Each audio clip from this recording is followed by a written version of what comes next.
ABD'deki Yahudi gruplarının ana politika merkezi olan Yahudi Halk Konseyi, Çin hükümetinin Uygurlara yönelik soykırımını kınama kararı aldı. Karar büyük önem taşıyor çünkü Yahudi Halk Konseyi'nin kararları genellikle diğer birçok Yahudi örgütünün görüşmeleri sonucunda alınıyor ve Birleşik Devletler'deki Yahudilerin faaliyetlerinin yönünü belirliyor. Jerusalem Post gazetesine göre konsey yakın zamanda tüm ulusal ve yerel Yahudi örgütleri tarafından toplanan 2 günlük bir kongre sonrasında kararı açıkladı. Kararda Yahudiler Çin Komünist Partisi'ni Uygurlara yönelik soykırım ve baskıya son vermeye ve aynı zamanda sınırları içinde yaşayan diğer azınlıklara ve dini azınlıklara baskı yapmayı bırakmaya çağrılıyor ifadeleri kullanıldı. Karara göre Yahudi Halk Konseyi tüm aslarını Uygur soykırımına karşı sesini yükseltmeye ve diğer toplumlar ve gruplarla birlikte Uygurlara karşı zulmü önlemek için bir taban hareketi oluşturmaya çağırıyor. Amerika Birleşik Devletleri'ndeki en güçlü lobi gruplarından biri olan konseyin ABD Kongresi ve hükümetinin politika yapımında da önemli bir etkiye sahip olduğu biliniyor.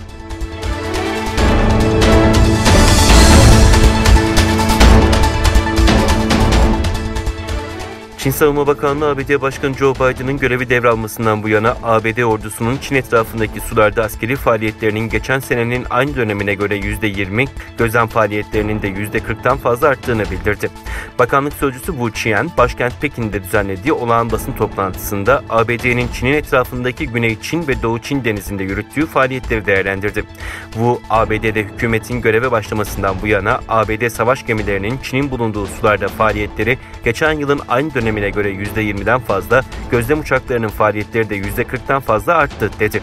ABD'yi sıklıkla Çin'in etrafındaki hava ve deniz alanlarına savaş uçağı ve gemi göndererek faaliyette bulunmakla, bölgeyi askerileştirmekle, bölgesel barış ve istikrarı tehdit etmekle itham eden Wu, Çin bu duruma kararlılıkla karşı çıkıyor ifadesini kullandı.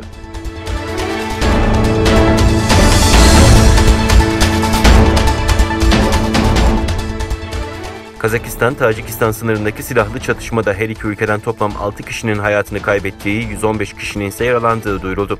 Kazakistan-Tacikistan sınırında bulunan su kaynağını kontrol etme konusunda 28 Nisan'da yaşanan gerginlik, 29 Nisan'da iki ülke halkının birbirini taşlamasıyla devam etti. İki ülkenin sınır birliklerinin devreye girmesiyle çatışma çıktı. Bölgeye her iki taraftan zırhlı araçlarla asker sevkiyatı yapıldı. Çatışmanın yaşandığı yakın köylerde çocuk ve kadınlar tahliye edildi. Sosyal medyada dolaşan görüntülerde hangi tarafa ait olduğu bilinmeyen birçok evin ateşe verildiği görüldü. Rusya'da bulunan Kırgızistan Başbakanı Ulukbek Maripov ve Tacikistan Başbakanı Kohir Resulzoda bir araya gelerek sınırdaki çatışmanın müzakere yoluyla bir an evvel çözülmesi için hazır olduklarını açıkladı.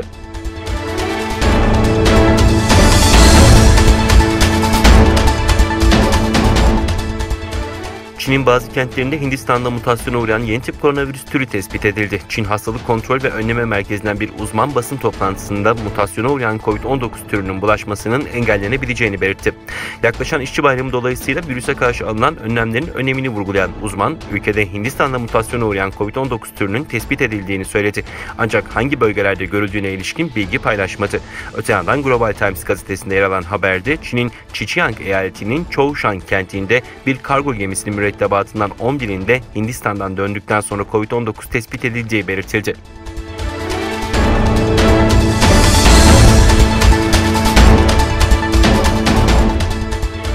ABD Senatosu Silahlı Hizmetler Komitesi'nde dünya genelindeki tehditler başlıklı oturuma katılan ABD Ulusal İstihbarat Direktörü Avril Haines, ABD'nin özellikle Çin'le girdiği rekabete ilişkin değerlendirmelerde bulundu. Çin'in istihbarat ve askeri teknolojiler dahil pek çok alanda dikkat çeken adımlar attığına işaret eden Haines, ABD istihbarat topluluğu olarak Pekin'le kendi alanlarındaki mücadeleyi kararlı şekilde sürdürdüklerini ifade etti. Haines bir soru üzerine Çin'in kendisini artık daha özgüvenli gördüğüne dikkat çekerek, Çin kendisini yükselen, ABD'yi ise gerileyen bir güç olarak görüyor.